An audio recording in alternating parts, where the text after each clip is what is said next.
ಇಡೀ ಕರುನಾಡು ಕಣ್ಣೀರು ಹಾಕ್ತು. ಇಡೀ ಕರುನಾಡಿನ ಜನರು ಭಾವುಕರಾದರು. ಯಾವ ಕ್ಷಣಕ್ಕೆ ಅಂತ ಹೇಳಿದ್ರೆ, ನಿಮ್ಮ ತಂದೆ ಬಂದು ನಿಮ್ಮ ಒಂದು ಸ್ಥಾನ ನೋಡಿ ಜನ ಹೊರಗೆ ಹೊಗಳ್ತಾ ಇರೋದನ್ನು ನೋಡಿ ಖುಷಿಪಟ್ಟರು, ಕಣ್ಣೀರು ಹಾಕಿದ್ರು ಕ್ಯಾಮ್ರಾ ಮುಂದೆ. ಅಂದರೆ ಅವ್ರಿಗೆ ಗೊತ್ತಿಲ್ಲ, ಕೂತ ಪ್ಲೇಸಲ್ಲಿ ಅವ್ರು ಅಳ್ತಾ ಇದ್ರು. ಆ ಟೈಮ್ನಲ್ಲಿ ಎಲ್ಲ ಮನೆಯ ಹೆಣ್ಣು ಮಕ್ಕಳು ಕಣ್ಣೀರು ಹಾಕಿದ್ರಿ, ನಾವುಗಳು ಕೂಡ ಬೇಜಾರು ಮಾಡ್ಕೊಂಡ್ವಿ, ಎಲ್ಲರೂ ಕೂಡ ಬೇಜಾರು ಮಾಡ್ಕೊಂಡ್ರು. ಆ ವಿಚಾರದ ಬಗ್ಗೆ ಮಾತಾಡೋದಾದರೆ ಅಪ್ಪ ಎಷ್ಟು ಸಂಭ್ರಮಿಸ್ತಿದ್ದಾರೆ ಈಗ ನಿಮ್ಮನ್ನು ನೋಡಿ ಅಂತ ಹೇಳಿ. ಅಂದರೆ ಆ ಜೀವನ ಹೇಗೆ ತುಂಬ ನಾನು ಅಮ್ಮನ ಮಗ ಅದು ಅಮ್ಮ ಜೊತೆಗೆ ತುಂಬ ಅನ್ನೋದು. ಅಪ್ಪ ಅಂದರೆ ನನಗೆ ಅಂದರೆ ತುಂಬ ಕೂತು ಮಾತಾಡಲ್ಲ.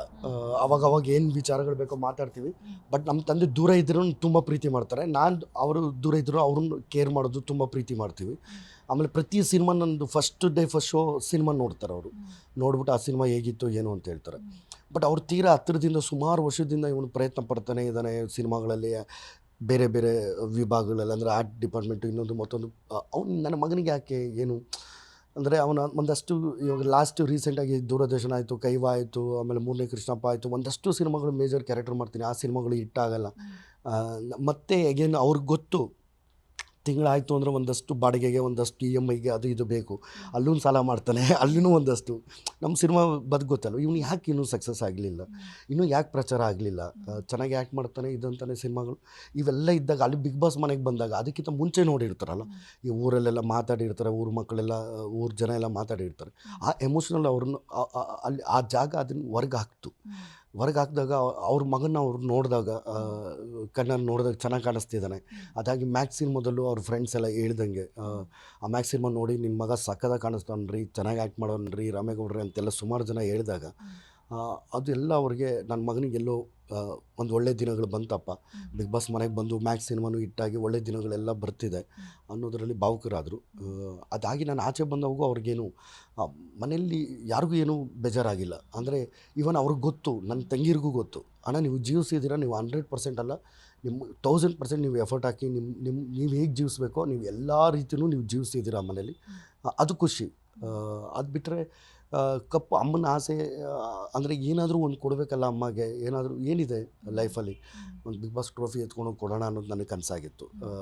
ಆ ಕನಸಿಟ್ಕೊಂಡೆ. ಅಂದರೆ ಸುಮಾರು ದಿನ ಇವ್ರಿಗೆ ಓಕೆ ಅಂತ ಹೇಳಿರಲಿಲ್ಲ. ಒಂದು ತಿಂಗಳು ಒದ್ದಾಡಿಸಿ ಲಾಸ್ಟ್ ಒಂದು 5 days ಇರಬೇಕಾದ್ರೆ ಓಕೆ ಅಂತೇಳಿ ಹೋಗಿದ್ದು. ನೋಡ್ಕೋಬೇಕಿತ್ತಲ್ಲ ಸಿನಿಮಾ ಲೈಫ್ ಹೆಂಗಿರುತ್ತೆ ಮುಂದೆ, ನಾನು ಹೇಗೆ ಬದುಕ್ತೀನಿ, ಈ ಥರದ್ದೆಲ್ಲ ಇದ್ದಿದ್ದು. ಅಪ್ಪ ನನಗೋಸ್ಕರ ಡ್ಯಾನ್ಸ್ ಆಡಿದ್ದು ತುಂಬಾ ಖುಷಿ ಆಯಿತು.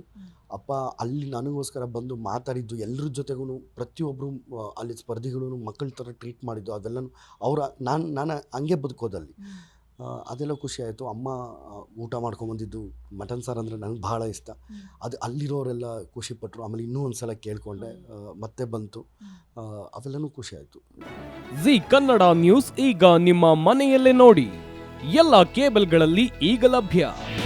ನಿಮ್ಮ ನೆಚ್ಚಿನ ಜಿ ಕನ್ನಡ ನ್ಯೂಸ್ ಈಗ ಸನ್ ಡೈರೆಕ್ಟ್ ನಲ್ಲಿ number 292, Tata play number 1664, Jio TV number 1334, NXT digital number 30, in cable number 30, city networks 51, U digital number 162, GTPL number 17, Rockline telecommunications number 42, Shri Basaveshwara cable number 168, rural cable network